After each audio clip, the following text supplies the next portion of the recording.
கோவையில் இளம்பெண் ஒருவர் பாலியல் வன்கொடுமை செய்யப்பட்டு கொலை செய்யப்பட்ட வழக்கில் குற்றம் நிரூபிக்கப்பட்ட நபருக்கு ஆயுள் சிறை தண்டனை விதித்து கோவை அனைத்து மகளிர் நீதிமன்றம் தீர்ப்பளிச்சிருக்கு. புதுக்கோட்டை மாவட்டம் அறந்தாங்கி பகுதியைச் சேர்ந்த ஜெகன் என்பவர் தனது மனைவியுடன் கோவையில் வசித்து வந்திருக்காரு. தனியார் நிறுவனத்தில் பணியாற்றி வந்த அவர் மனைவியின் வேலை வாயிலாக ஓர் இளம்பெண்ணுடன் அறிமுகம் பெற்றதாக காவல்துறை தரப்புல தெரிவிச்சிருக்காங்க. அந்த இளம்பெண் சாய்பாபா காலனியில் உள்ள பழக்கடையில் ஜெகனின் மனைவியுடன் சேர்ந்து பணியாற்றி வந்திருக்காங்க. பிறகு அந்த அறிமுகம் அடிக்கடி தொலைபேசி உரையாடல்களாக மாறி ஜெகன் குடும்பத்தில் கருத்து வேறுபாடுகள் உருவாக்க காரணமாகவும் இருந்திருக்கு. இந்த நிலையில் 2021ஆம் ஆண்டு சம்பந்தப்பட்ட இளம்பெண்ணின் பிறந்த நாளில் ஜெகனுக்கு கைக்கடிகாரம் ஒன்றை பரிசீலித்ததாக, அதன் பின்னர் அவர்களுக்கு இடையே தொடர்பு அதிகரித்ததாகவும் விசாரணையில் தெரிய வந்திருக்கு.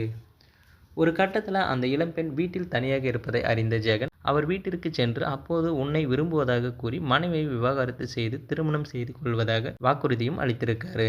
ஆனால் அந்த இளம்பெண் இதனை மறுத்து வீட்டை விட்டு வெளியேறுமாறு கூறியும் இருக்காங்க.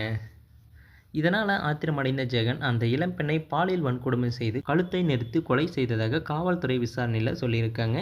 பிறகு அவர் இருசக்கர வாகனத்தில் அங்கிருந்து தப்பியும் சென்றிருக்காரு. சம்பவத்திற்கு பிறகு இளம்பெண்ணின் தங்கை வீட்டிற்கு வந்தபோது சகோதரி உயிரிழந்த நிலையில் கிடந்ததை பார்த்து அதிர்ச்சி அடைந்து காவல்துறையில் தகவலும் அளிச்சிருக்காங்க.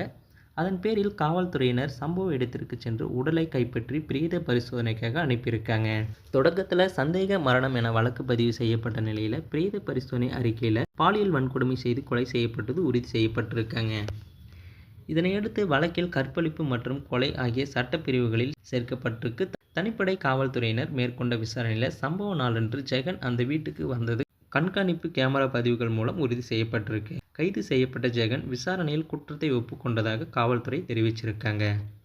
இந்த வழக்கு கோவை அனைத்து மகளிர் நீதிமன்றத்தில் நடைபெற்ற வந்த நிலையில் வழக்கை விசாரித்த நீதிபதி ஜெகன் மீது சுமத்தப்பட்ட குற்றங்கள் நிரூபிக்கப்பட்டதாக கருதி அவருக்கு ஆயுள் சிறை தண்டனை தீர்ப்பளித்தது. மேலும் இந்த தீர்ப்பு பெண்கள் மீதான வன்முறைக்கு எதிரான சட்ட நடவடிக்கைகளில் முக்கியமானதாக கருதப்படுகிறது. இந்த தகவலை பற்றி நீங்கள் என்ன நினைக்கிறீங்கிறத மறக்காமல் கமெண்ட்டில் சொல்லுங்கள். மேலும் இது போன்ற வீடியோக்களை உடனுக்குடன் காண நமது சேனலை சப்ஸ்கிரைப் பண்ணுங்கள், பெல் ஐக்கானை கிளிக் பண்ணுங்கள். அப்போ தான் டெய்லி நம்ம போடக்கூடிய வீடியோ உங்களுக்கு உடனுக்குடன் நோட்டிஃபிகேஷனாக வந்து சேரும்.